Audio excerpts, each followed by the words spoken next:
Nem só de jaleco vive o médico. Olá, doutor, olá, doutora. Bem-vindos ao 5º episódio do podcast Médico Sem Jaleco.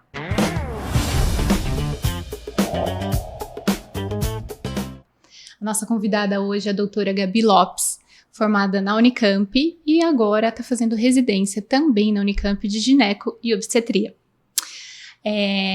E hoje a gente vai falar justamente sobre residência. A Gabi, assim, é expert em aprovação em grandes instituições. Ela passou na residência no Einstein, na USP e na Unicamp. Então a gente quer saber dela. Gabi, qual o segredo? É talento? É dedicação? Muito estudo? É o conjunto de ambos? Enfim. E ela já está no R2, então a gente vai aproveitar e falar um pouco dessa vivência dela durante o R1, agora começando o R2. Então o papo vai ser focado na residência. Eu sou Ana Arnost, host desse podcast. Tô aqui com o Arthur Adam, também host. Oi, Arthur. Olá, doutor. Olá, doutora. Gabi, obrigado por você ter vindo. Prazer ter você aqui. Você é uma pessoa muito especial para a GX, que é patrocinadora desse episódio. Uma amiga também, que a gente acabou criando uma amizade, né? Desde 23, você se formou? Foi. Tá passando tempo, hein? Nossa, rápido demais. A gente estava falando um pouquinho aqui das pessoas que estão envelhecendo, acho que nós estamos também envelhecendo juntos, né? Com certeza. Eu acho que o primeiro e o episódio de hoje, Gabi, nós vamos falar também muito sobre... acho que o grande lance você é uma expert, você já tem residência, você já tem um RQE em passar em provas difíceis. A começar lá pelo 3º colegial. Você estudou em escola pública, no ensino médio, pelo menos, né? Não sei se anteriormente. E de cara ali, aos 18 anos, você já entrou, foi aprovado em medicina pela Unicamp, conseguiu se formar médica pela Unicamp em 2023, teve um ano de preparação, né, para as provas de residência, cada vez mais concorridas, e de cara foi aprovada ali em 3 grandes, né, aqui de São Paulo, USP São Paulo, Einstein e USP, Einstein e Unicamp. Exato. E o que nós vamos querer saber hoje é talento? Nós até brincamos, é um ET? Ou não existe método? E hoje você vai soltar para nós aí, principalmente para os ouvintes, como se preparar para as provas, né? Como você enxerga a medicina daqui para frente, né? Enfim, vai ser um papo muito legal. Então, se você quiser se apresentar para os nossos ouvintes, e muito obrigado novamente por você estar aqui hoje. Obrigada, Gabi. Perfeito, muito obrigada pelo convite. Oi, gente, eu sou a Gabi, eles me apresentaram super bem. Eu sou paulistana, vivi em São Paulo ao longo da minha vida, mudei aqui para Campinas faz 9 anos para fazer minha faculdade de medicina na Unicamp, e é um prazer enorme estar aqui, estou muito grata pelo convite. Prazer é sempre nosso. Gabi, fala um pouquinho da sua jornada aí, infância, enfim, da onde veio a vontade de medicina. Vai falando aí até você chegar aí, não, fui pra medicina. Perfeito. Minha mãe brinca que eu nasci querendo ser médica. Nem minha mãe nem meu pai são médicos. Não tenho ninguém do meu núcleo familiar próximo, né? Que geralmente é uma coisa que leva as pessoas a nenhuma influência, nem primo. Eu tenho primos e tios, mas eles moram no Rio, assim, a gente nunca teve um contato. Eu não acho que isso foi um fator, assim, definidor pra eu querer ser médica. Foi uma coisa que aconteceu. Não sei explicar. Minha mãe fala que eu tinha 7 anos de idade, reunião de pais e mestres, meus professores falavam que eu sabia a data de inscrição da FUVEST, sabe? Eu sempre quis. Desde pequena, tudo, e estudava bastante, eu ficava lendo coisas de neuroanatomia com 10 anos, não sabia nem o que eu estava fazendo.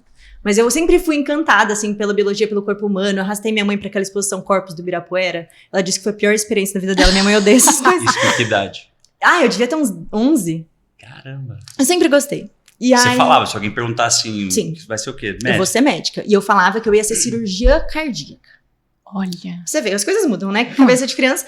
Mas eu sempre tive esse viés de querer ser médica e eu sempre tive esse pezinho cirúrgico aí que acabou realmente se confirmando.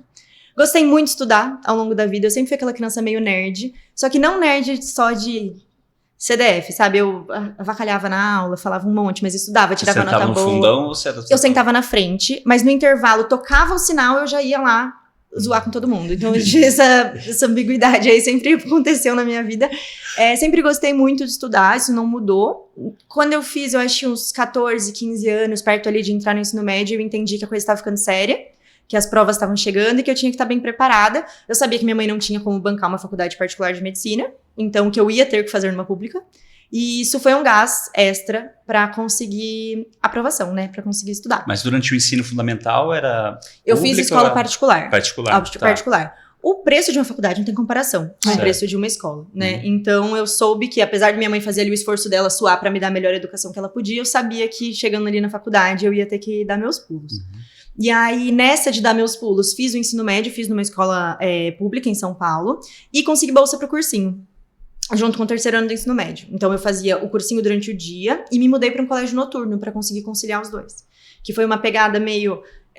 você vai continuar na sua escola e ganhar o cursinho mais simples, ou você quer estudar à noite e ganhar o cursinho brabo de ensino? Eu falei, gente, eu tô na escola pra passar na faculdade, eu não tô na escola pra ficar na escola. E não tinha plano B, era medicina e ponto. Não, era medicina e ponto. Tá. Eu cheguei a flertar, assim, pra não falar que foi sempre assim, eu cheguei a flertar um pouco com a ideia de fazer direito, porque minha mãe é advogada e tal, e eu sempre gostei de falar, então, mas nunca brilhou igual, e foi uma coisa passageira, sabe? E aí, estudei, fiz o cursinho, fazia cursinho das 7 da manhã até umas 2 da tarde, estudava em casa, das 3 da tarde às 7 da noite, 7h30 eu ia pra escola, e voltava umas 10, 11 horas. Era essa a minha rotina. Estudava uma média de 14 horas por dia, no final, assim, umas 16 horas por dia. Finais de semana também? Não. Essa época... Ia viver, né, Gabi, um pouco? Com certeza. Essa época, como era muito difícil passar, a relação candidato-vago, assim, da residência da residência da faculdade é diferente. Então, nessa época, eu tinha um dia por semana livre para eu assistir filme, fazer um negócio, passeada, mas era um ritmo de estudo mais frenético. E aí, na faculdade que eu fui aprendendo também a equilibrar melhor as coisas, enfim, e acabei passando. E aí, com 18 anos recém-feitos, coloquei minhas coisas no carro e fui. E você passou só a Unicamp? Passei na Unicamp. Eu passei para algumas segundas fases, mas a Unicamp, ela sempre teve... Assim, a gente sempre tem coisa que a gente é mais apto, né? E eu sempre tive uma aptidão melhor para biológicas, química, biologia e humanas. Matemática nunca foi meu negócio. E a Unicamp, ela flertava com isso também. A segunda fase tinha uma vibe mais humanística, raciocínio, sabe? Pensar, construir as coisas, mais texto, enquanto a FUVEST, que eu cheguei aí pra segunda fase, fui bem colocada pra segunda fase, inclusive, mas eles valorizam muito física e matemática, que eram ali meus pontos fracos. Então, acabei passando na Unicamp. Hoje, eu sei que foi a melhor coisa pra mim, porque eu consegui sair de São Paulo, que é uma cidade que eu não sou fã. Prefiro mil vezes morar aqui. Não volta? O quê? Não volta pra São Paulo? Ai, assuntos delicados. Assuntos delicados. Mãe. Mãe, sabemos ainda. Assuntos delicados, mas assim... Você volta, né? Você volta. Um dia volta. Mas eu me vi diante da escolha também, a gente vai chegar nisso, né? E acabei optando por ficar aqui. Então eu sei que ter vindo pra Campinas foi realmente o melhor pra mim, em termos de construção da minha carreira e de qualidade de vida mesmo, que eu gosto de morar aqui. Certo. E Gabi, durante a graduação, você se envolvia assim com esportes, atlética? O que você fazia? Eu pratiquei esporte ao longo de toda a graduação. Amo, acho que foi uma parte fundamental mesmo. Eu sou uma profissional diferente por causa disso. Eu falo isso pra todo mundo que me pergunta. Você aprende disciplina, tem que organizar melhor sua vida. Você tá de saco cheio, tem um monte de prova, tem não sei o quê, tem o plantão amanhã. Mas eu tenho que treinar. X vezes por semana, eu tenho que ir para amistoso, e você vai aprendendo a lidar com frustração, trabalhar com as pessoas, e querendo ou não, o que é a medicina se não um grande lidar com frustração, trabalhar com pessoas e hierarquia também. E ele te ajuda, talvez, num equilíbrio, assim, a saber dosar um pouco, equilibrar um pouco, né? Você tá enfiado ali nos estudos, você ter ali a... traz um benefício mental, né? Eu acredito, né? Porque a pressão é absurda numa faculdade de medicina, né? Com toda certeza, para sair saúde física, saúde mental, para networking. Eu vou falar assim, o emprego que eu arrumei quando eu me formei, recém-formada, eu consegui porque uma velha, que a gente se chama de velho, né? Quando forma na... E que eu vi que você já tá falando que você jogou semana passada como velha. Sim, a gente tem pesa, esse apelido carinhoso. Pesa, não pesa? Você hoje sou a velha agora. Exato. Aí fala, as velhas. Assim.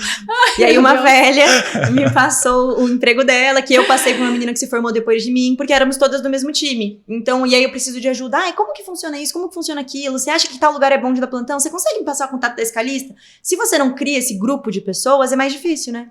É como se fosse uma família, né? Com certeza. Era minha família em Campinas. Eram as meninas que eu almoçava, jantava, tomava café junto, viajava junto, fazia as coisas junto. Pô, que legal. E como que é essa relação agora sua como velha com a galera que tá lá ainda na graduação, né? Como que são esses encontros? Acontecem com frequência? Como que é esses jogos? Quem organiza isso? Como funciona? No R1 acontecia menos, né? Eu tinha dificuldade de ir. Agora Tinha eu tempo já... pra nada. Agora que eu já virei R2, eu já fui 2 vezes, 2, 3 vezes ver as meninas, a gente se encontra, faz um negocinho, bate papo. Um monte de menina de 1,70 m de altura me chamam de mãe. Ai, meu Deus. Sim, acontece. São minhas filhas. Mas para em mãe, né? Ninguém vai chamar de vó no futuro. Às vezes tem também. Sério? Uhum. Tem isso. Tem Caraca. isso. Meu Deus. Tem isso. E passa rápido. Passa. Tô me chamando de senhor já. Mas vamos lá. Não, Pesa. Pesa. Eu não deixo. É.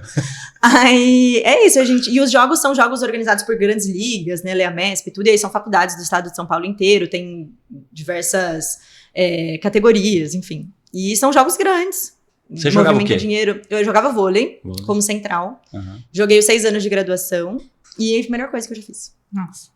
Gabi, e na graduação também, conta um pouco sobre a consultoria que você deu para vestibulandos de medicina. E o alcance disso, né, assim, nas redes sociais, sua rede cresceu muito, né? Foi por conta disso ou já antes disso? Beleza. Quando eu passei na faculdade, eu sempre gostei de falar, né? Então eu mostrava, assim, coisas para as pessoas que não tinham pouquíssimo ou nenhum interesse no que eu tava fazendo, mas eu tava ali falando.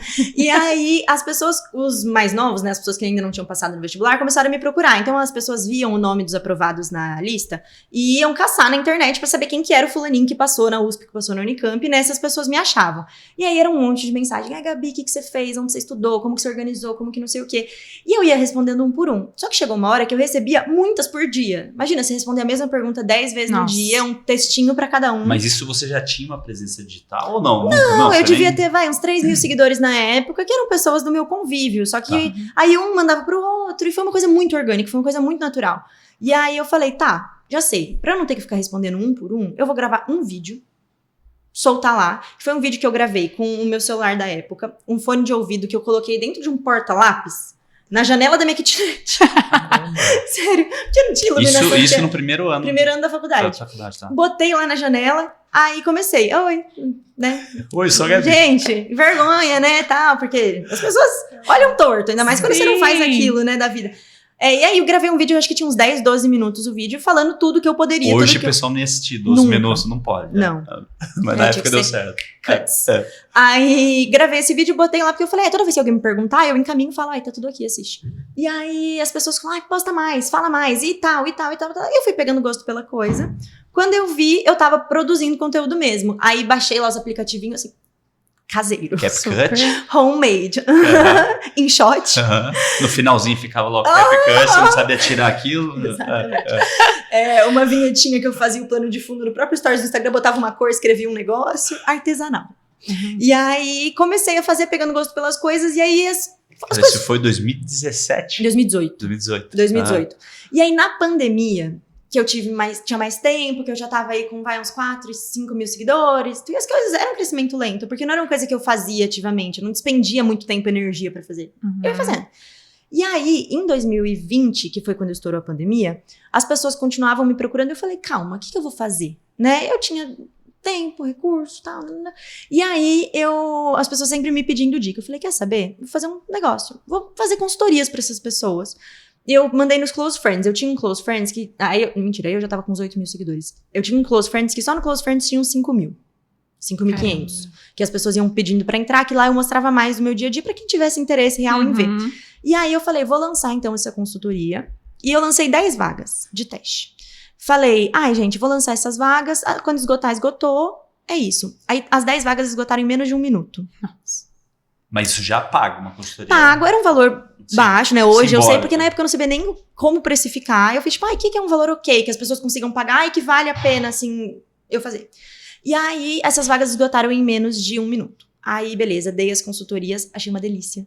Porque era eu no Meet com uma pessoa um pouco mais nova que eu, que tinha os mesmos planos, as mesmas dificuldades que eu já tinha passado, coisas que pra ela ali eram muito grandes, porque eu sei, já tinham sido muito grandes pra mim. Só que quando você dá um passo pra trás, depois que você já passou, você fala, não é tão complexo, eu consigo te ajudar. E aí eu fui organizando. Então a pessoa, como que eu faço isso? Você acha que eu estudo primeiro tal matéria, primeiro tal? Quantas provas por semana você acha que eu faço? E eu ia ali, montava um planinho personalizado. Fui abrindo mais vagas ao longo da pandemia. Chegou um momento que eu trabalhava todos os dias 10, 12 horas por dia. Com a consultoria. Com a consultoria. Mas como que você conseguia conciliar o estudo com essas eu abria assim 2 dias na semana, 3 dias na semana, estudava os outros 4, porque era pandemia, né? Então minhas aulas eram todas online, eu não tinha prática. Eu tava no 3º ano da faculdade na época.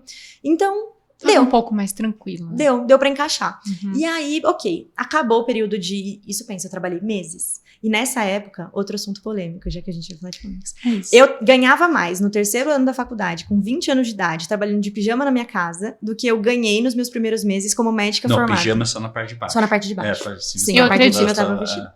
Eu acredito. Pensa, eu não era formada, não tinha graduação, eu não tinha diploma, e eu ganhava mais naquela época do que eu trabalhava atendendo 60 pessoas numa UPA. Uhum. Você já começou a empreender lá atrás, mesmo que você não soubesse que estava empreendendo, você já começou lá atrás. E também uma coisa muito, não só financeira, mas da satisfação. Porque às vezes, Sim. quando eu dava plantão de porta, às vezes eu saía de lá frustrada, de não ter conseguido fazer. E nesse trabalho, eu sentia que eu tava ajudando as pessoas. Sim, de fato ajudando. De fato, ajudando. E Gabi, o que você sentia nesses estudantes que mais faltava? Ou o que eles mais precisavam aprender ali? Ou um macete, uma dica? O que foi mais valioso que você passou para eles? Eu assim? até vou aproveitar o gancho nessa pergunta sua. Olhando para aqueles estudantes que queriam ser aprovados na medicina e já olhando para quem quer ser aprovado numa residência. Tem alguma similaridade na preparação? Assim? Onde as pessoas erram ou onde é a maior dor dessas pessoas? Com certeza. Existe sim esse link, isso é um fato. E eu acho que são duas coisas. Não é o melhor cursinho, não é o quanto você investe. Primeiro, constância. É você começar um negócio e terminar. Existe uma tendência enorme, e eu percebo que há também um viés geracional nisso, cada vez mais, de largar no meio. As pessoas largam no meio. Aparece uma dificuldade, pronto, já não serve. Exato, é uma dificuldade enorme de lidar com uma frustração, e cara, é frustrante. Crescimento dói. Né? E tem até uma frase, assim, que é um negócio meio de academia, que você fala, por que a gente tolera a falha quando a gente vai fazer nossa série de musculação e a gente não tolera a falha quando a gente tá estudando? Porque na musculação a gente fala, pra eu crescer meu músculo, pra eu ter crescimento, eu preciso falhar. Por que nas outras coisas da vida a gente acha que a falha é uma coisa ruim? Pois é. Então eu via muito... Ou a dificuldade, né? Exato. E aí eu via muito essa tendência de largar quando fica difícil.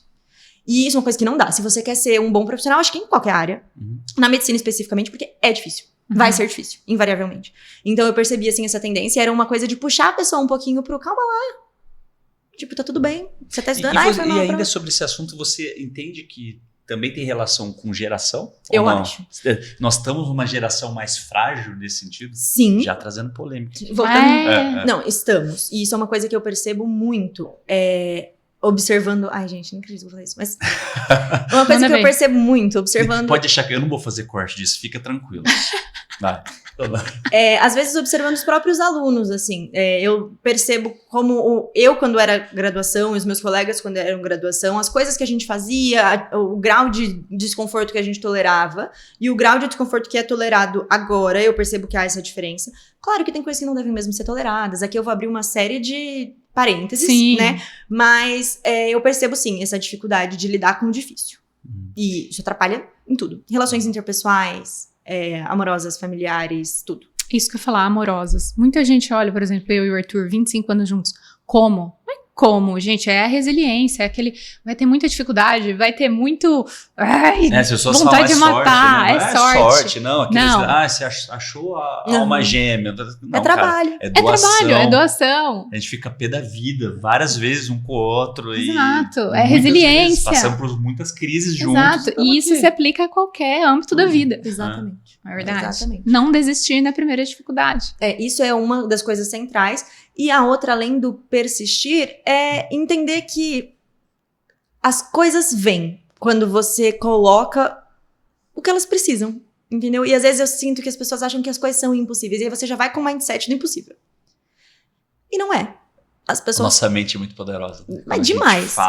Demais. Ela comanda o resto, né? E a gente coloca um teto. Se o seu teto é não passar porque eu não consigo, porque é impossível, você vai se acostumando com aquela ideia. E aí eu virava e falava, não, você vai passar assim, não tem segredo. E isso eu percebo na residência. Vou pagar o preço, exatamente. Vou passar. Exatamente. E tem dessa galerinha aí que fez a mentoria contigo, você tem bastante case assim de pessoas que conseguiram a aprovação? Sim. Sério?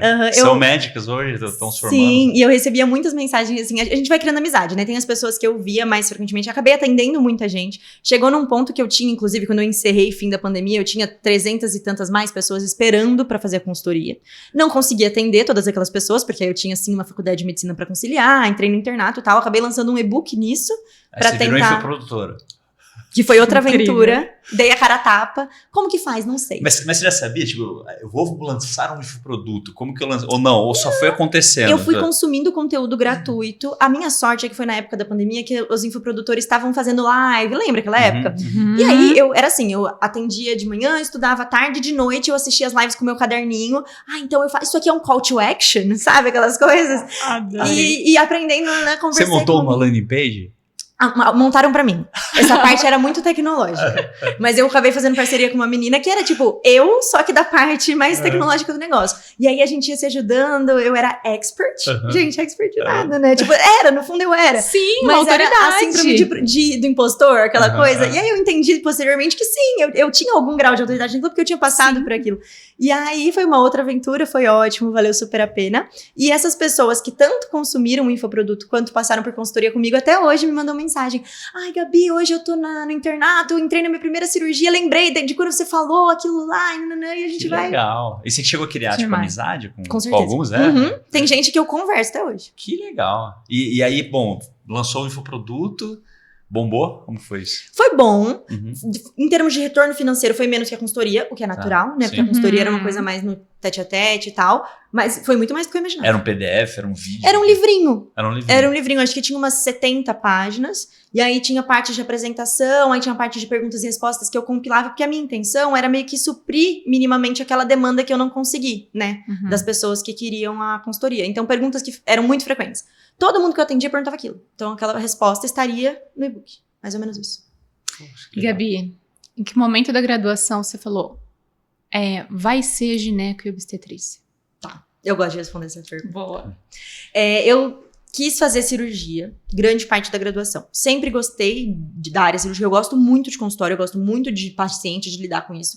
Mas eu gosto muito de operar, gosto muito de Você pode procedimentos. rasgar os outros. Adoro. Problema, Mão na ver sangue, barriga, confusão, treta, gritaria, gosto. Tá. E aí eu achei que eu ia ser cirurgia, mas eu não tinha nenhuma sub da cirurgia que eu me encantasse grandemente. Uhum. Pensei, tudo bem, quando eu estiver lá na residência eu descubro, mas eu não tinha nada que pensasse. Aí, no 4º ano, eu passei na gineco e obstetrícia do posto de saúde. Comecei a gostar. Gosto de falar com mulher. Tanto é que meu público no Instagram é quase na totalidade feminino. Gosto muito de falar com mulher, de trabalhar com mulher. Já fiquei meio assim. Só que eu sabia que gineco e obstetrícia não era o posto de saúde só. Que é uma especialidade muito mais hospitalar. Claro que existe, né, atenção primária, mas existe muito mais o hospitalar. Aí eu falei, quando eu passar no CAISM, que é o hospital da mulher aqui da Unicamp, eu vou ver. Peraí, você já estava falando de caísmo naquela época?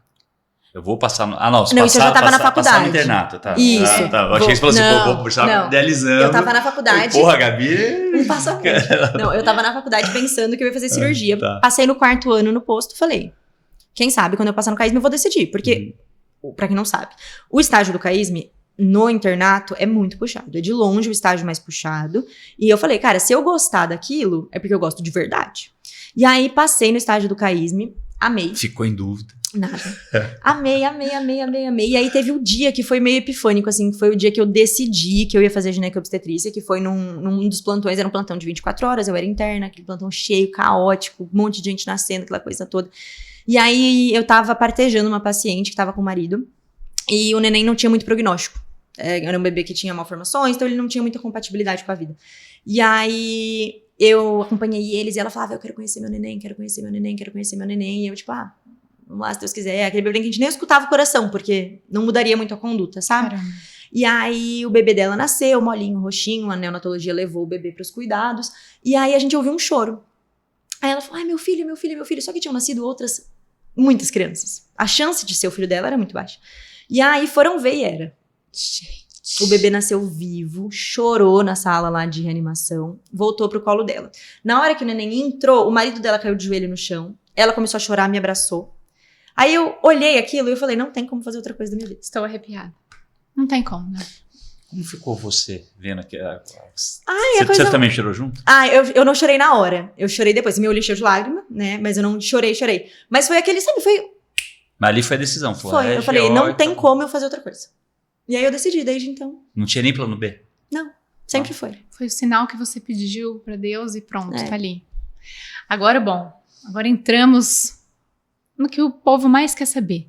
Já decidiu que era gineco, obstetrícia? Vamos à prova de residência. Gabi, 3 grandes instituições ao que se deve esse sucesso. É muito estudo? É muita dedicação? É talento? É os dois? Conta pra gente o seu segredo, a sua forma de... Se o QI é simular médio, eu já vou... Nunca fez o teste. Eu nunca fiz o teste. Vamos fazer depois. Vamos fazer. Tá, então vamos lá. Fiz o internato. Uma coisa que eu acho muito importante pontuar, que eu acho que é outra coisa polêmica para alunos. Uma coisa que eu vejo muito. Que é ser liberado cedo do estágio para ir para casa estudar para a prova. Cara, você fazer uma faculdade que nem a Unicamp fazer isso é um desperdício. Um dos maiores complexos hospitalares do Brasil. Um baita do internato, provinha de residência, qualquer um faz. Qualquer faculdade, qualquer coisa, a pessoa sai e faz. Agora, aquele hospital com aquele nível de complexidade, aqueles casos que você vê uma vez e você nunca mais esquece, não é qualquer lugar que tem. Nada como a experiência. E fica na cabeça, não tem jeito. Fica. Tanto é que eu falo pra eles, cara, eu entendo que você quer ir pra casa estudar. Estuda aqui. Vai lá, você tá Aquilo é estudando estudo, né? valvopatia, vai lá na enfermaria da cardio, pega o estetoscópio e escuta. Escuta. Aproveita. Sim. Então, acho que a primeira coisa é isso. Eu estudei ao longo do internato muito para me formar a melhor médica que eu podia me formar. Eu não estudei para passar na prova. E são estudos diferentes. Completamente diferentes. Exato. Então, essa é a primeira coisa. E eu fiz uma escolha muito consciente de não prestar a prova de residência depois do 6º ano, logo na sequência. Tanto por isso... Você não quis? Você Não. Tá. Eu fiz uma Você fez prova... só pra... Eu não fiz todas, treinar, eu fiz uma né? única prova, que foi a prova da Unicamp, porque era a instituição que eu mais queria, e eu não queria chegar na hora do vamos ver tendo sido a primeira vez. Então eu fui fazer meio de treineira, sabe? E aí estudei ao longo do internato por causa disso, e o outro motivo era dinheiro. A residência paga muito pouco.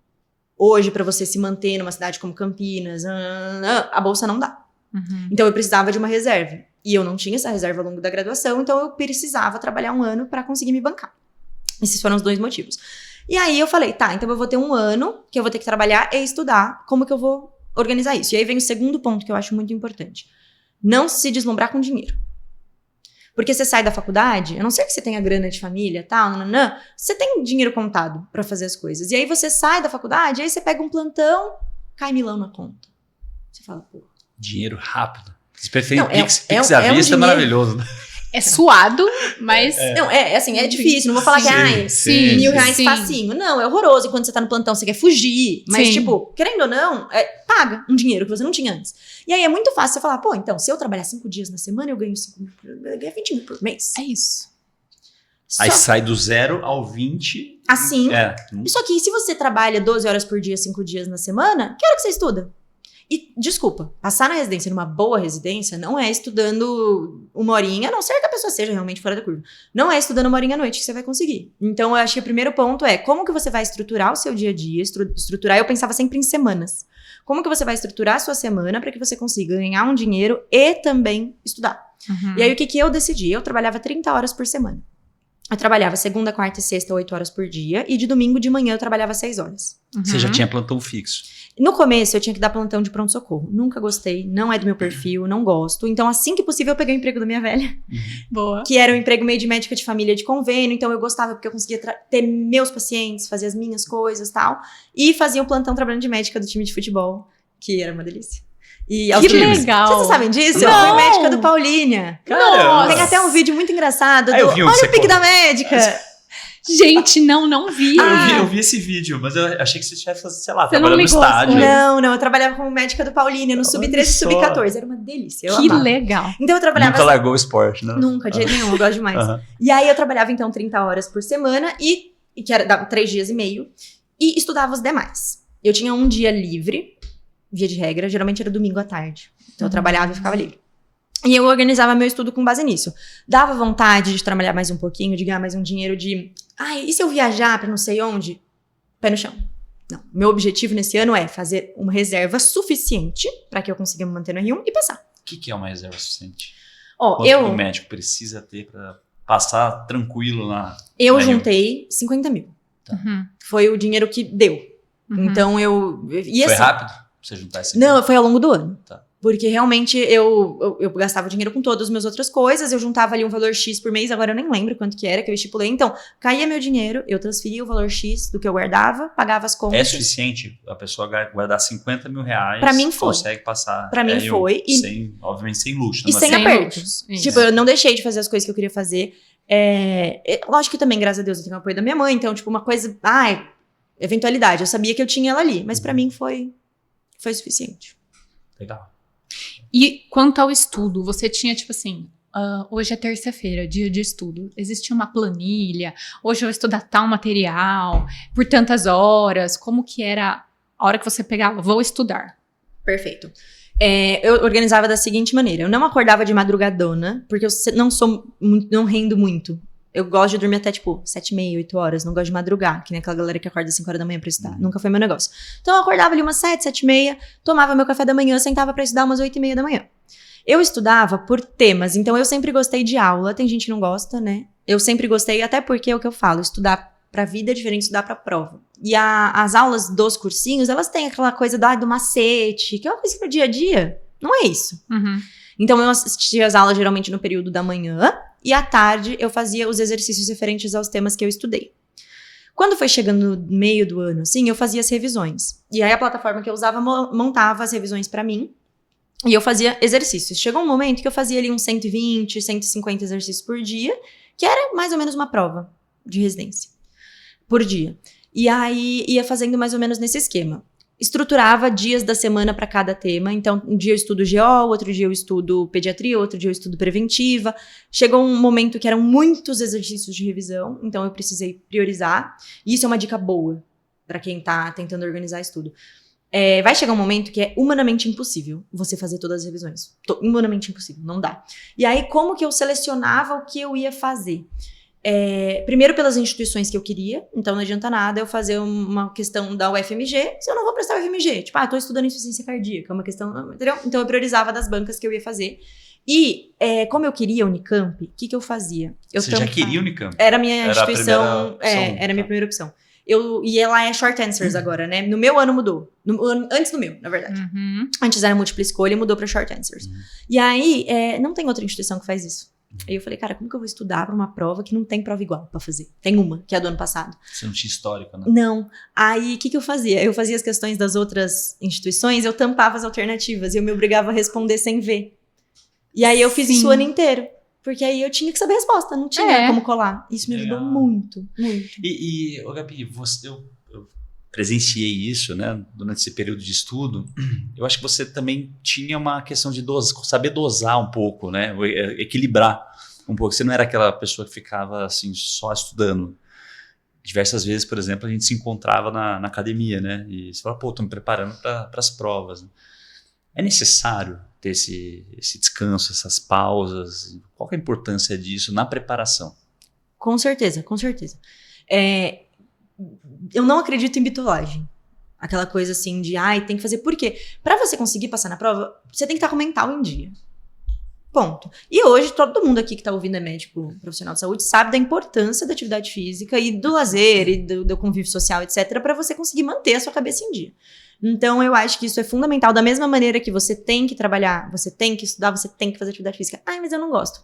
Bem-vindo à vida adulta. É isso. A gente tem que fazer as coisas que a gente não gosta. Uhum. Você vai priorizar de 1 hora menos, mas vai dar fazer. Entendeu? Tipo, não tem. Então, mas você tinha também, da mesma forma que você tinha as horas de estudos, você também pré-estabelecia o planejamento de horas de treino, horas de, sei lá, de descanso, de sair com os amigos e tal. Eram inegociáveis. Sim, inegociáveis. Eu ia 3 vezes por semana, no mínimo. Quando eu tava mais ok, mais de boa, até precisando mais, eu ia mais. Depois eu vou querer saber se eu consigo fazer isso em R1 também, tá? Esse seu equilíbrio. Parágrafo Porque eu não te vi mais na academia, tá? Eu não te vi mais na academia. Agora tá voltando. É isso, existem momentos de desequilíbrio. Eu falando várias coisas. Enfim. Aí eu fazia assim 3 vezes por semana e saía com meus amigos. Eu nunca fui muito de sair. Mas a gente recebia muitos amigos em casa. Então, tipo, tomar uma tacinha de vinho, fazer um negocinho, um churrasquinho de sábado, tal. Então isso a gente sempre fez. E geralmente era 1 vez por semana. E foi isso, era o que eu fazia. E pra mim tava ótimo. Eu sentia que eu conseguia equilibrar muito bem as coisas. Tanto é que eu cheguei no final, assim, perto das provas, eu tava ótima. Tava tranquila, tava bem. E a mesma coisa pro vestibular. E eu sinto que essa é a constância que as pessoas falham muitas vezes. Chegava até de vestibular mesmo, voltando assim, janeiro, perto das provas de segunda fase, as salas de aula vazias. A galera no corredor chorando. Eu tava ótima. Porque estudo não é 100 metros. É maratona. Você tem que dosar o pace. Se queimar, acabou. Ótimo. Você finalizou ali a graduação, como estava a sua saúde mental no momento do 6º ano? Bem. Porque depois eu vou te perguntar da R1 também, Para. tá? Não, mas vamos lá. Não, 6º ano, eu tava vivendo meu sonho. A gente subiu pra intermédio no meu 6º ano. Fazia 9 anos que a Unicamp não subia. Você mandou bem. Joguei minha Inter. Eu tava feliz da vida. Sempre foi meu sonho me formar. Minha família toda orgulhosa e tal. Nossa, eu tava... Pensando na festa de formatura. Tava no vestido que eu ia usar. Tava vivendo meu sonho. Eu tava muito feliz, muito satisfeita. Assim, a graduação teve momentos, claro, que eu tava mais cansada. Mas tinha um propósito tão claro.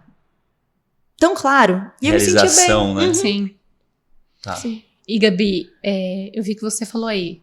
Eu era Unicamp, eu sempre pensei na Unicamp. Por quê? Por que Unicamp e CAISM e não as outras, por E exemplo, como que você passou? acha que a que se deve o fato de você ter sido aprovada nessas 3, né? Foi USP São Paulo, USP São Paulo, Einstein e Unicamp. Porque são provas completamente diferentes, né? São. A que se deve o fato de você ter sido aprovada, né? Nas 3, assim? Primeiro, eu acho que ter estudado para a prova da Unicamp me ajudou a passar em todas. Porque é aquilo, eu estudava para short answers. Se eu sabia responder a pergunta sem olhar as alternativas, quando eu olhava, tava fácil. Verdade. Primeira coisa. Então isso me ajudou muito. A segunda eram as 3 provas que eu mais queria. Então quando eu fiz provas antigas da Unicamp ao longo do estudo, quando chegou perto das provas da Unicamp, da USP e do Einstein, eu fiz um pouco de prova antiga também. Das outras, eu honestamente nem fiz. Porque eu não queria tanto assim. Eu foquei também. Você nem chegou a fazer, então. Prova antiga não. Tipo, eu prestei acho que Unifesp, Unesp eu não prestei Unifesp e Ribeirão. Eu prestei 5 provas no total. Passei em 3 das 5. A Unifesp e USP e Ribeirão, eu nem fiz as provas antigas. Porque eu não queria. Tipo, eu preferia dedicar meu tempo pro que eu queria realmente. Foco. Então, ter dedicado mais, assim, direcionado a atenção, eu acho que ajudou. Porque se você fica muito... Você acaba não dedicando o suficiente pra nenhuma. Então, isso me ajudou. E entender o que cada prova esperava de mim. Tipo, eu fiz tanta prova da Unicamp que chegava lá nos simulados, eu olhava e eu falava, eu tenho certeza que essa questão é da Unicamp. Aí chegou uma hora que eu ia fazer prova da USP, eu falava, gente, se essa questão não for da USP São Paulo, meu nome é Gabriela. Porque você aprende a identificar padrão. Então, eu sabia o que a banca queria em cada uma das coisas. E do Einstein, o que me fez passar foi a segunda fase. Eu passei pra segunda fase, eu acho que em 16º, e são 10 vagas. E aí eu falei, vamos ver. Só que a segunda fase do Einstein, eu falei assim, tá, o que é pra fazer? Aí falaram, 70% da prova do Einstein é jogo de cintura. 30% é conteúdo. 70% é você saber lidar com situação difícil, você saber lidar com frustração, você saber colocar limite numa pessoa da sua equipe, você saber lidar com um paciente que não quer internar, nananã. Eu falei, tá bom, se é isso que eles querem de mim. E aí eu treinei muito. Muito. Eu peguei uma amiga minha que também tinha passado por segunda fase, e a gente ficava se avaliando em casa, a gente pegava ali checklist e tal, nananã, e fazendo. E aí eu tirei a maior nota da segunda fase de gineco-obstetrícia, de todos os candidatos. E aí você saltou pra que posição? E a segunda ou terceira maior nota de todos os candidatos de todas as áreas. Caraca. E aí isso te colocou em qual? 4º lugar. 4º lugar, em geral. Poxa, que legal. Então é estudo inteligente. Sim. Então porque falar, tem que estudar 14 horas por dia, às vezes você não precisa de 14. Às vezes se você estudar 8 horas muito bem estudadas, com intenção, tipo, eu tô aqui, o que eu errar eu vou corrigir. Muito melhor do que estudar 12 horas, celular, Facebook, não sei o que, nem tem mais Facebook. Não, e eu achei interessantíssimo você falar, você estuda pra vida, Mas você tinha né? Facebook? Tinha em 2018, né? Agora as pessoas usam o Facebook. Não, mas enquanto você estava se preparando para a prova, você também tinha, você não postava lá, não? Ah, sim, mas eu não ficava olhando enquanto eu estudava, meu celular ficava no andar de baixo da casa. Entendi. Desligado. Tinha hora pra tudo. você poder Tinha hora pra escovar dente, não ia story. ter hora pra você. Aí, acho que o primeiro recado é disciplina, planejamento. E outra coisa, a diferença, ela estudava pra vida. Pra vida. Isso eu acho que é uma grande diferença também. Isso dá uma memória afetiva. Às vezes eu tava estudando um negócio e eu falava, cara, e se eu tiver no pronto-socorro e chegar um paciente com isso e eu não souber? E isso pra mim era inaceitável. Eu precisava saber. Então isso ajuda. Você entender que é pra prova, mas pra vida é importante. E na vida não é um ponto a menos, né? Exato. Na Uma vida questãozinha o preço é muito mais caro. Sim. Como que você se formou, assim? Eu vejo muito médico hoje em dia que se forma e fala pra mim assim, nossa, Arthur, eu não me sinto preparado ainda para ter, talvez até de uma questão de segurança técnica. Eu vou trabalhar naquele hospital porque o meu professor estar ali na retaguarda, vou pegar um plantãozinho mais tranquilo, vou pro Hop Hari, enfim. Como que você se formou? Você estava preparada? Eu tava Segura? apavorada, morrendo de medo, tinha medo de carimbar de pirona. Mas eu refleti muito sobre isso. Eu falei sobre isso em terapia, inclusive. O medo é um excelente amigo quando a gente sabe lidar com ele. Uma pessoa extremamente corajosa, é muito fácil ela se tornar uma pessoa imprudente. Então, o medo é muito importante quando você tem uma profissão que carrega o peso, que é cuidar da vida de outra pessoa. Então, o medo é importante, sim. Eu não tiro a razão, assim, e a importância do medo. Qual que é a questão? Se você, e tudo que eu vou falar aqui a partir deste ponto partindo do pressuposto que você estudou direitinho, não que você levou a faculdade, né? Nas coxas. Se você realmente fez as coisas direitinho, e você se formou numa boa instituição, você tá pronto. Entendeu? É difícil, dá medo, mas você tá pronto. E aí, quando eu coloquei o pé lá fora, e eu vi... Aí você falou, tô muito pronto. Sim, aí eu comecei a falar, só me levem pra um pronto-socorro se eu estiver desacordado. Eu falo isso, viu? Olha, eu falo isso pra Ana. É. Depois que eu comecei a lidar com médicos, efetivamente eu falo pra Ana, Não. Aninha, eu só vou desacordado, você também. nunca me leva. Não, se eu tiver condições de negar, eu não vou. Graças a Deus eu Sim. tenho 1.500 médicos ali que eu consigo ligar. Dá um alô. Pena que o seu é geólogo, tem muito o Exato, que eu vou fazer. ficar te Vai ficar me devendo. Ai, mas pra mim faz dia.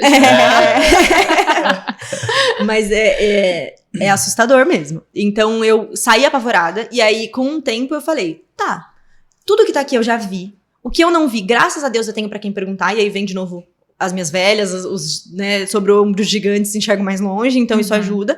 E eu vi que a gente tem condições sim de fazer. Tá certo. E aí, você passou nas 3... E por que Unicamp? E por que Unicamp? Foi uma decisão fácil? E por que Unicamp? Não, foi uma das decisões mais difíceis de todos os tempos. Foi Imagino. muito difícil, muito difícil. E eu não achava que eu ia passar em todas, né? Eu achei que eu ia passar em uma e que a vida ia escolher por mim. Aí quando eu passei nas 3, eu falei, tá, e agora? O que eu faço? Eu vou ter que decidir. Exato. Aí você falou com sua mãe, eu devo escolher qual? Aí Ela minha falou, mãe, essa, aqui aí você vai foi ficar na oposta. casinha da mamãe. USP. Não, foi muito difícil. E aí eu não achava que ia ser tão difícil. E eu fiquei tão confusa que eu sinto que eu não consegui nem aproveitar as aprovações tanto quanto eu deveria ter aproveitado, porque eu ficava nessa bitolagem. E o resultado sai muito perto. E aí eu teria que mudar de cidade, teria que não sei o quê, nananana, tudo em intervalo de um mês. Aí fiquei muito na dúvida, conversei com todo mundo, mandei mensagem para as pessoas. Eu tava mais em dúvida entre a USP e a Unicamp. O Einstein é Você mandou mensagem pras velhas? Mandei mensagem pra todo mundo. Tinha gente do meu time, inclusive, que fez GO no Einstein, gente do meu time que fez GO na Unicamp, gente do meu time que fez GO na USP, então, só no meu timinho, imagina. E aí, fui perguntando pra todo mundo, enchendo o saco de todo mundo, pensando o que eu ia fazer. E aí, fiquei na dúvida, principalmente entre USP e Unicamp. O Einstein, uma ressalva, é um excelente hospital. Tem um excelente programa de gineco-obstetrícia. Excelente. Mas, primeiro que eu não gosto de São Paulo. Então, já era uma coisa que pesava mais a favor da Unicamp, mas a USP, eu sou paulistana, sempre tive aquele negócio, é um baita de um nome e tal, né? E o Einstein, eu teria, a maior parte dos estágios é lá no MBoi Mirim, não é no Hospital Albert Einstein mesmo, então eu teria que ficar me deslocando na cidade, morando num lugar meio longe. Eu acabei optando por não fazer mais Pensou em fácil. deslocar em São Paulo? Esquece. Exato. É. Então, Einstein meio que eu decidi não fazer de começo. E aí eu fiquei na batalha USP Unicamp por um tempo. E aí, eu cheguei por um tempo a escolher fazer a USP. Por um tempo. Você chegou a cravar. Eu vai falei, ser USP. mãe. Você gerou uma Tadinha. esperança. Não, depois que eu contar pra vocês, eu falei, mãe, eu acho que eu vou pra USP mesmo. Qual que era a questão? A Unicamp tem uma carga horária brutal. É a maior carga horária de programas de residência médica, ginecologia e obstetrícia do Brasil. Quiçá do mundo. Arrisco dizer, porque o Brasil tem um esquema de carga horária médica que não existe em outro lugar. E de GO no Brasil, a Unicamp é a maior carga horária. Então eu arrisco dizer que eu faço o programa de gineco com a maior carga horária do mundo. Fonte, eu. Uma experiência própria. Você viveu, né? Não te Vozes da minha falaram. cabeça. A USP, em contrapartida, respeita 60 horas semanais. Que é o lá preconizado, enfim. Então eu falava, vou morar com a minha mãe, roupinha lavada, comidinha feita, 60 horas por semana, interessante. E é um baita de uma instituição, né? Exato. Só que a Unicamp tem um diferencial. A carga horária, querendo ou não, ela reflete muito do que a gente faz. A gente opera muito, muito, muito. De novo, voltando, você é a pessoa doida pra rasgar os outros. Exato. Então é uma carga horária, uma mão de obra, uma mão cirúrgica absurda. Pronto-socorro com muitos casos. A gente tem 5 enfermarias. Tipo, a USP, querendo ou não, tem a enfermaria da gineco e a enfermaria da obstetrícia. A gente tem enfermaria de gineco, de patologia obstétrica, alojamento conjunto, oncologia clínica, oncologia cirúrgica. É um hospital, né? É um hospital inteiro. Exato. Então lá era um departamento. Aqui é um hospital inteiro. E aí eu pensei, meu Deus, e agora que eu faço? Pensei muito, fui acompanhar um plantão lá na USP, inclusive, me deixaram ir, passei um dia acompanhando, vi como que o serviço funcionava. Excelente hospital, jamais diria o contrário, porque seria mentira falar que não é um bom serviço. Mas ainda mais tendo feito Unicamp e vendo o que é o CAISM, eu falei, não tem como. Gabi, só um PS, eu já fiz uso do CAISM e foi incrível. Há uns 3, 4 anos atrás, eu fui diagnosticada com gravidez molar. E meu cunhado é médico, é radiologista intervencionista. Ele falou, olha, Ana, se fosse a minha mãe, se fosse uma irmã, eu levaria pro CAISM. Porque assim, a mola é considerado rara. O que é raro ali no CAISM, você vê toda semana. O pessoal é muito experiente, o pessoal tá acostumado a lidar com esse tipo de situação. E aí foi incrível. Ele me ajudou, a gente preparou toda a papelada e eu fui pra lá no dia seguinte. Fui muito bem atendida, profissionais extremamente competentes. Então, realmente, palmas pro CAISM. Eu sou fã. E como é o dia a dia no CAISM? Vamos falar já entrando em R1. Isso, Gabi. Como foi? Me fala das suas dificuldades. Peraí, não chora. Respira. Não chora. Daqui a pouco você fala de R2, você fica mais animadinho. Tá bom. E ainda dá pra pensar no R3, vai? Tá. Então... É a maior carga horária do mundo. Sério. Eu me preparei pra ser difícil, porque eu fui interna lá. E eu sei, tipo, o internato já era puxado, e eu via os R1s, eu via o que eles passavam, mas eu falei, não, vou tirar de letra. Assim, outro assunto polêmico aqui, não me levem a mal. Quando as pessoas falavam assim, é muito difícil passar na faculdade de medicina, na pública. Eu fui lá e eu passei. Aí as pessoas falavam, é muito difícil se formar em medicina na Unicamp. Eu me formei. É muito difícil passar na residência. Eu passei. Aí eu falei, será que a residência é tão difícil quanto dizem? Porque eu sentia que tipo, as pessoas falavam que as coisas eram absurdamente difíceis e elas não eram. Foi. É pior do que eu pensei. Uhum. Superou. Eu me preparei pra ser ruim. E, gente, sério, é muito difícil. Claro que agora... Mas o que é o pior? É a pressão? É a privação do sono que acaba contigo? Qual é o lance? Cara, eu acho que é a somatória de coisas. Eu acho que assim, se você tiver com dinheiro no bolso, comendo certinho seus horários, organizando sua vida e privado de sono, é uma coisa. Se você tiver dormindo direitinho, comendo direitinho, com suporte emocional e sem dinheiro, é outra coisa. No R1, você não come direito, você não dorme direito, você não tem um puto, você não tem tempo, você não vê... É tudo. Tipo, eu sinto que são todas as necessidades, você é privado de tudo ao mesmo tempo. E é muito difícil, muito difícil. Assim, claro que tem gente que acha mais difícil, tem gente que acha menos. Tem um R igual ao meu que se você conversar com ele, ele vai falar, foi de boa. Entendeu? Assim como eu falo que as coisas até agora foram de boa e para algumas pessoas não foram, eu sinto que as dificuldades pegam diferente em cada um. O R1 foi o meu difícil. Foi muito difícil pra mim. Eu não me considero uma pessoa frágil, via de regra. Eu acho que eu tenho uma tolerância boa à frustração, tolerância boa à dificuldade. Venho feito as coisas do jeito que elas tinham que ser feitas até então. E eu pensei em desistir. Sério? Sim. Isso mais no início? Outubro. Outubro? Nossa, tava no finalzinho. Quase no final. Foi um pouco, foi 7 meses, né, de residência. Eu olhei pra cara da minha mãe, chorando. Falei, eu não aguento mais. Eu não consigo. Aí a minha mãe, ela é um anjo. Minha mãe, assim, ela é um combinado de força e ternura, assim. Então, ao mesmo tempo, ela me incentiva, mas ela também não me faz passar do que ela acha que eu não tenho que passar, sabe? Em termos de limite. Então, ela falou, filha, eu tenho certeza que você consegue. E nós vamos fazer o que for necessário para que você consiga.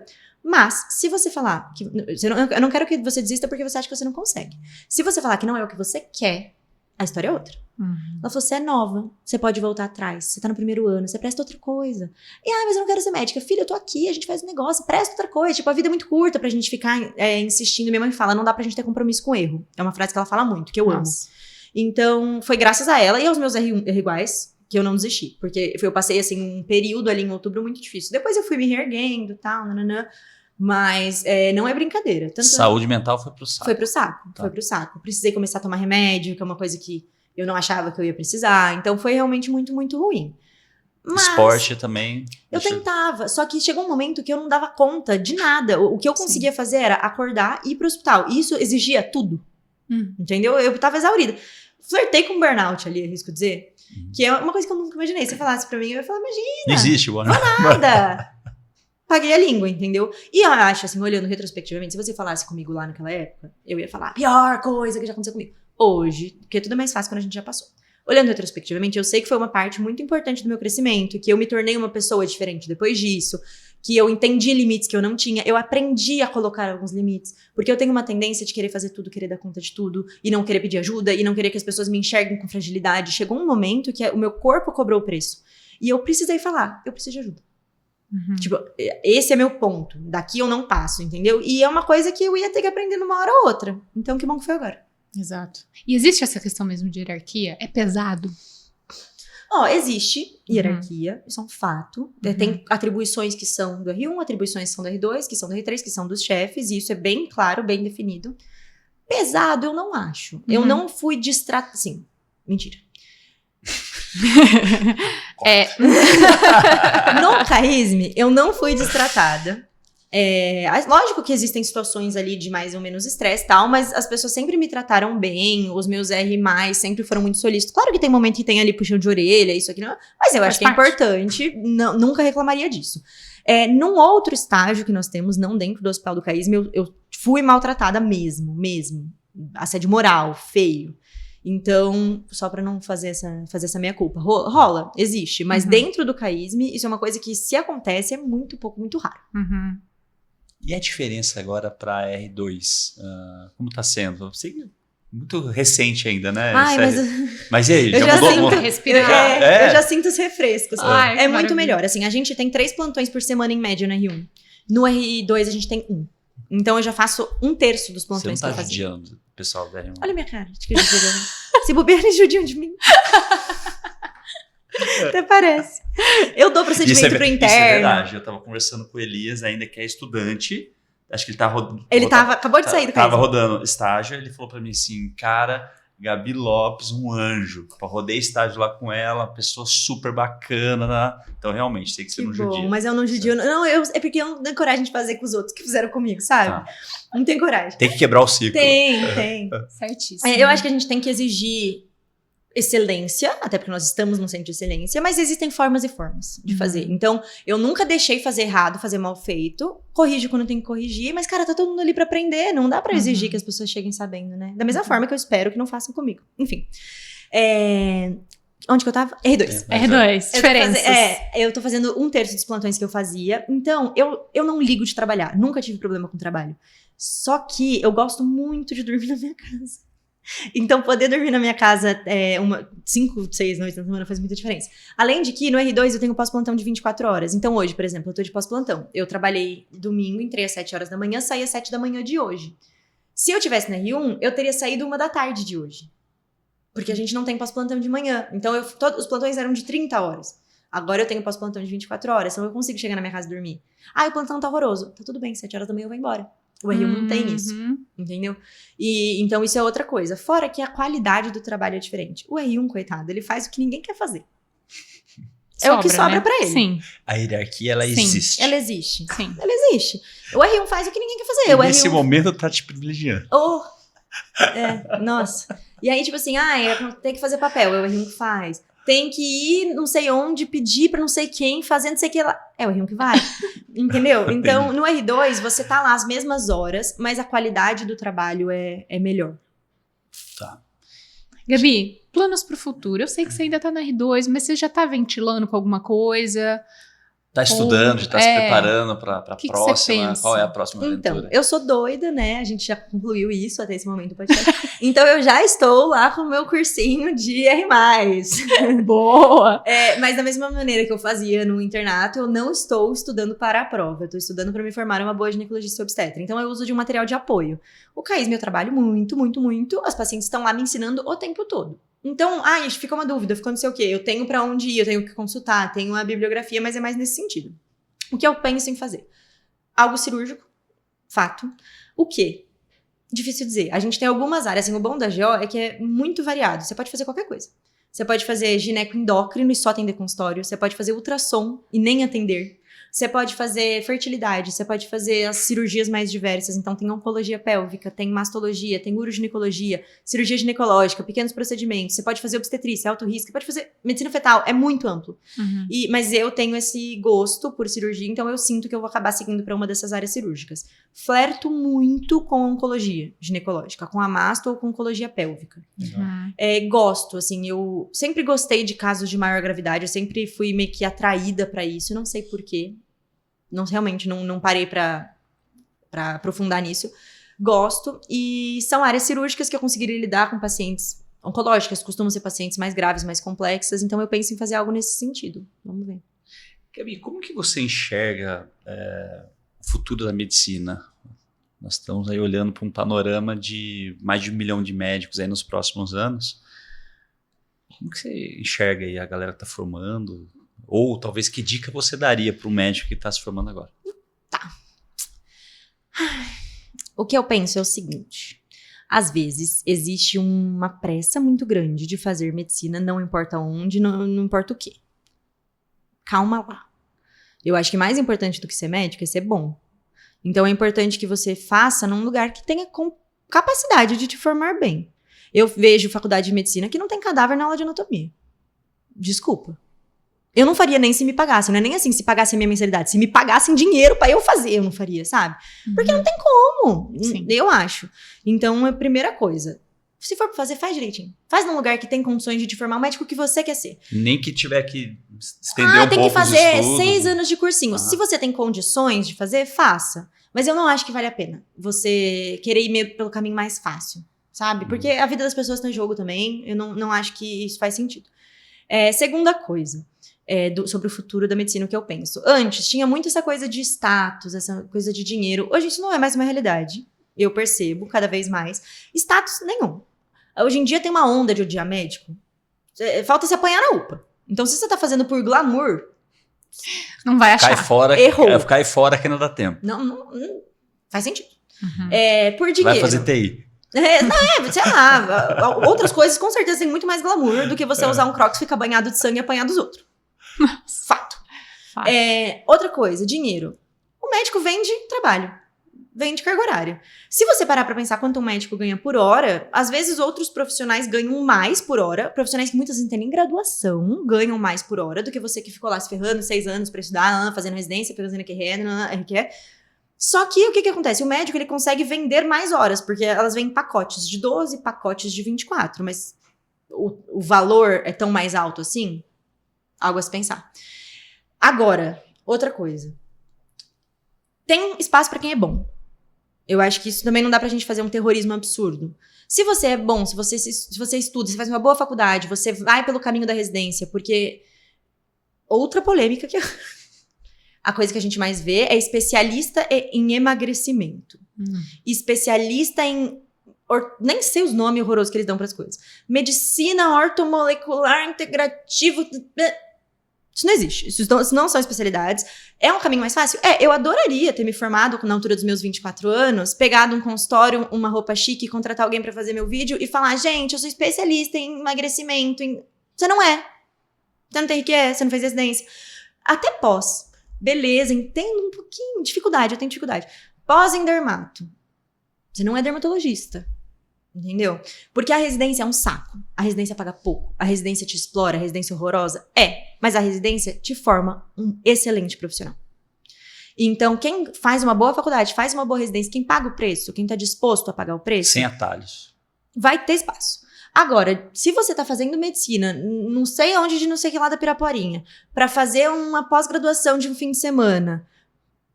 Nem vai. Vai ser só mais um. Pra gente fechar esse episódio com chave de ouro, eu vou te fazer uma última pergunta polêmica. Médico Uber. Você acredita no médico Uber? Eu não acho que tá tão longe, viu?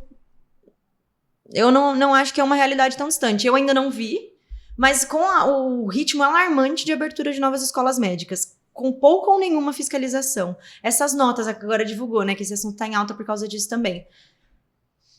Mas você acha pouco provável que alguém que tenha se formado numa boa instituição... E tenha feito assim, eu acho, porque as vagas de residência, elas não crescem no ritmo dos novos médicos, né? As vagas de residência, elas abrem de maneira muito mais parcimoniosa. Então, eu acho que os especialistas permanecerão tendo espaço. Até porque a gente tem muitos lugares no Brasil que tem pouco ou nenhum especialista, né?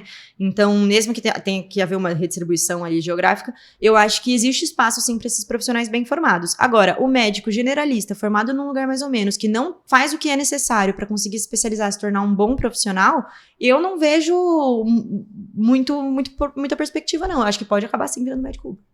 Concordo. Gabi, para fechar, a última pergunta. Conta pra gente quem é a Gabi sem jaleco. Ah, que pergunta gostosa. É legal, não é? Uhum. Você, sobre você, assim. Eu sou uma menina, eu acho, aprendendo a ser mulher ainda. Cuidando de outras mulheres no caminho, né, e entendendo o que é o feminino dentro disso, com o nosso papel, o que a gente faz, as dores que a gente sente, as belezas que a gente desfruta, tentando ser a melhor pessoa que eu posso ser para os meus amigos, para minha família, para as minhas pacientes, para mim, né, eu acho que o mais importante quando a gente coloca a cabeça no travesseiro é a gente ter paz com a pessoa que a gente está se tornando, e graças a Deus isso é uma coisa que hoje eu venho tendo, isso me traz bastante satisfação. Eu gosto de treinar, gosto de ler, gosto de aprender sobre o mundo. Eu gosto de falar que a gente não é melhor médico do que a gente é pessoa. Então, eu tento ser a melhor pessoa que eu posso, com altos e baixos, mas sempre tentando. Ai, Gabi, eu vou obrigada. até aproveitar aqui, eu vou entregar, já que o assunto é mulher, eu vou fazer uma propaganda para Cochupé. Olha aqui, olha. Deus. Cochupé. Vou falar para o Carlos Augusto. Só para você entender o contexto. Nossa família é produtora de café e a gente fornece lá o café para a Cochupé, nós somos né, é uma cooperativa. Que é uma cooperativa, e a Cochupé, ela exporta o café. E sexta-feira passada, nós tivemos uma feira que é organizada lá pela Cochupé, e eles mostraram esse café que é cultivado por mulheres. Eles fizeram uma seleção especial, é um lote especial, cultivado por mulheres. É um presente que aqui nosso para você aí, já que nós estamos falando de mulheres aí. Exatamente. Carlos Augusto, propaganda aqui, ó, isso aí. Ai, amei. Nada melhor que um cafezinho com amor. Querida, muito obrigado. Acho que foi um episódio muito gostoso. Obrigado pelo seu tempo, pela parceria, né? A gente é parceiro há muito tempo. Desejo muito sucesso para você na carreira e que você consiga alcançar todos os seus objetivos. Gabi, aí seja feliz e que sua saúde mental fique 100% aí. Vai ficar. Você é luz. Obrigada. Pessoal, ficamos por aqui e a gente se vê no próximo episódio. Até. Valeu. Aê! Muito bom.